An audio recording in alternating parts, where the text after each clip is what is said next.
నమస్కారం, welcome to I dream. నేను మీ విజిత. ప్రస్తుతం మనతో పాటు ఉన్నారు ప్రముఖ జ్యోతిష్య వాస్తు పండితులు, అగ్ని ఉపాసకులు, బ్రహ్మశ్రీ తిరుపతి మూర్తి అవధాని గురుగారు మనతో పాటు ఉన్నారు. ఇప్పుడు గురుగారితో మాట్లాడి మరిన్ని విషయాలు తెలుసుకుందాం. నమస్కారం గురుగారు. ఓం శ్రీ మహాగణాధిపతయే నమః. గురుగారు, ఈ నెల 25వ తారీఖు పౌర్ణమి రోజు చంద్రగ్రహణం రాబోతుంది అని అంటున్నారు. అయితే నిజంగానే ఆ రోజు గ్రహణం ఉందా?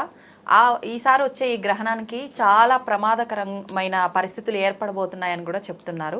అది ఎంతవరకు నిజం గురుగారు? వాటి నుంచి బయట పడాలి అంటే ఆ రోజు ఎటువంటి జాగ్రత్తలు తీసుకోవాలి, నియమాలు పాటించాలి? గ్రహణం ఉన్నమాట వాస్తవం, గ్రహణం లేదు అనే మాట వాస్తవమే. అదేంటి గురుగారు, రెండు వాస్తవం ఎలా అవుతాయి?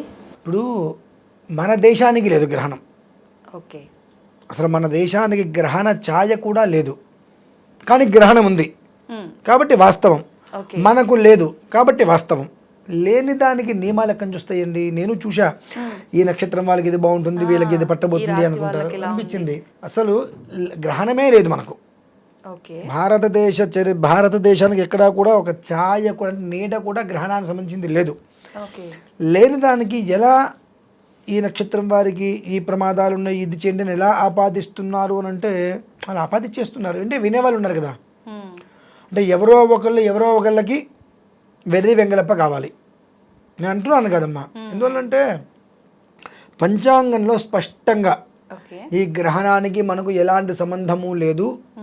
గ్రహణం అనేటువంటి మాటకి స్నానం కూడా చేయవలసిన అవసరం లేదు.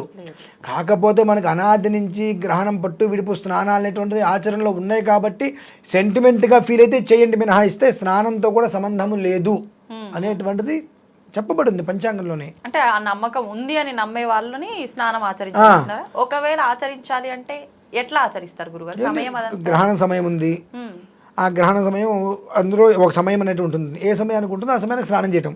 అంటే లేని దానికి దేనికంటే అంటున్నా. అసలు ఇప్పుడు అది సెంటిమెంట్ అని అంటున్నా. సెంటిమెంట్ అనేటువంటి దేనికి ఉపయోగం? దేనికి ఉపయోగం లేదు. బకెట్ నీళ్ళు వేస్ట్. అసలు హైదరాబాద్లో నీటి కరువు బాగా ఉంది. బకెట్ అంటే అలాని కాదమ్మా నేను అనేది. అంటే ఉన్నదాన్ని మనం చెయ్యకపోతే ఎంత ప్రమాదము, లేని దాన్ని చేస్తే అదే ప్రమాదం తిరిగి వస్తుంది మనకు. ఖచ్చితంగా నేను చెప్పాను, వాళ్ళు చెప్పారు, ఇంకొకరు చెప్పారు, విషయం పక్కన పెడితే పంచాంగంలోనే గ్రహణం లేదు, గ్రహణం ఉంది, రెండు రాసి ఉంది. అంటే ఏంటి? మన దేశానికి గ్రహణం లేదు, అమెరికా అటువైపు వాళ్ళకి గ్రహణం ఉంది. వాళ్ళకి మనకు సుమారుగా 12 నుంచి 13 గంటల సమయం ఉంది. వాళ్ళకి రాత్రి అయితే మనకు పగలు. మనకన్నా వాళ్ళ కింద ఉన్నారు, మన పైన లేరు కదా.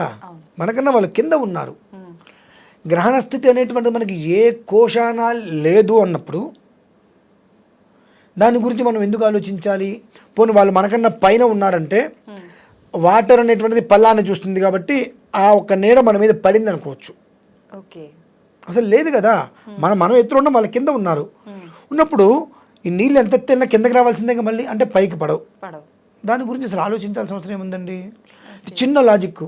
అంటే మనకు సంబంధం లేని దాని విషయాన్ని కూడా మనము చర్చించి ఒక చిన్న బియ్యపు గింజ పెట్టి దాన్ని భూతద్దంలో చూపించి ఆ బియ్యం గింజ ఇంత ఉంది చూడండి అని మనం చూపించి ఏం చెప్తున్నాం జనాలకి? ఏమీ లేని దాన్ని కూడా మసిపూసి మారేడుకాయ చేసినట్లుగా ఒక భయాన్ని తీసుకొచ్చి పెడుతున్నాం. దీనివల్ల ఎవరికి లాభం? అందరికీ నష్టమే. చెప్పేటువంటి నాలాంటి వాళ్ళకి లాభమేమో, భయాన్ని తీసుకొచ్చి పెడితే. ఉన్న వాళ్ళందరికీ నష్టమే. ఎందువల్ల నష్టం? గర్భిణీ స్త్రీలకు కూడా పట్టింపు లేదు.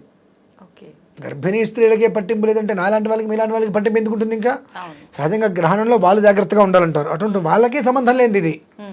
సామాన్యమైన మనిషికి అస్సలు సంబంధమే లేదు. కాబట్టి దీని గురించి ఏదో ఉంది, ఈ నక్షత్రానికి బాగాలేదు, ఆ నక్షత్రానికి బాగాలేదు, ఆ రాశి వారికి బాగాలేదు అని చెబుతుంటే ముందు అవి చూడటం మానేయాలి. అవి చూస్తే ఏమీ లేకపోయినప్పటికీ కూడా ఏదో ఉంది అనేటువంటిది ఇక్కడ ఒక భయం పడిపోతుంది. ఈ భయం ఏం చేస్తుంది? మనం బయటకు వెళ్తుండగా ఎదురు దెబ్బ తగులుతుంది. ఆయన గ్రహణానికి ఏదో ఉంది, ఆయన చెప్పారు, అందుకని ఎదురు దెబ్బ తగిలింది. మన భయం వల్ల తగిలిందని మనం అనుకోవట్లా. కాబట్టి అంటే ముందు ఇటువంటి ఏదైనా ఉంటే చూడటం మానేస్తే సగం మనల్ని మనం బాగు చేసుకున్నట్టే. కాదు నేను చూస్తాను, చెందుతాను అనుకుంటే మంచిది, శుభం. నువ్వు విజయవాడ వెళ్ళాలి, ఏ బస్సు ఎక్కాలి? మీరు విజయవాడ వెళ్ళే బస్సు ఎక్కాలి. శ్రీశైలం వెళ్ళే బస్సు ఎక్కుతా అంటే అదట్టే విజయవాడ వెళ్తుంది.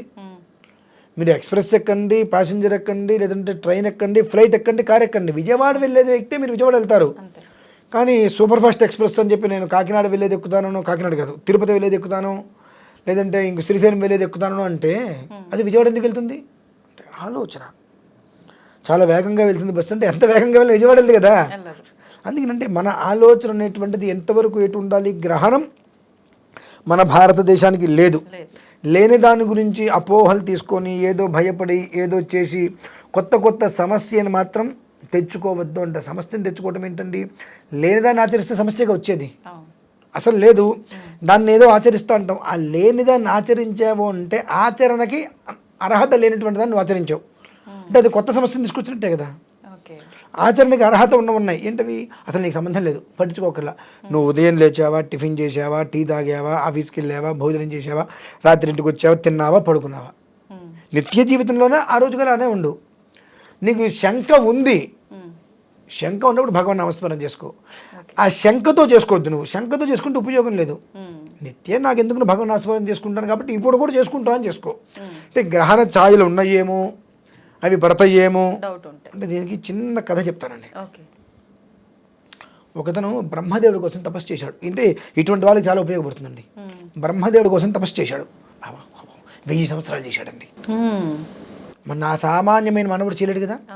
1000 సంవత్సరాలు బ్రహ్మదేవుడికి తపస్సు చేస్తే ఆయన కరుణించాడు. నీకేం కావాలి అంటే ఏమనుకుంటే జరిగే వరం కావాలని కోరుకున్నాడు. నేను ఏదనుకుంటే అది జరగాలి కోరుకున్నాడు. ఒక్కసారి బ్రహ్మదేవుడు ఆలోచించవయ్యా అన్నాడు. ఏయ్ షట్, నేను తపస్సు చేశాను, నువ్వు వచ్చావు, నేను అడిగిన వరం నువ్వు ఇవ్వన్నాడు. నీ కర్మ అంటూ ఇచ్చేశాడు. అదేంటండి, ఏమనుకుంటే జరిగే వరం అంటే కర్మ ఎందుకు అవుతుందని అనిపిస్తుంది కదా కదా. ఏమనుకుంటే జరిగే వరం అంటే ఓ బ్రహ్మాండం ఏదైనా కోరుకోవచ్చు, ఇంకా దీని కర్మ ఏంటి అనిపిస్తుంది. వీడు 1000 సంవత్సరాలు జపం చేసుకున్నాడు కదా. ఆ తర్వాత ఈ మొత్తాన్ని వీడు తిప్పుకున్నాడు, ఇంటికి వెళ్ళాడు. మరి వాడు తిప్పుకున్నప్పుడు తన భార్య నేను ఇంటికి వెళ్ళాడు, నా భార్య నాకు ఎదురుకుండా రావాలని కోరుకున్నాడు. తను ఇంటికి వెళ్తే తన భార్య ఎదురుకుండా వస్తుంది.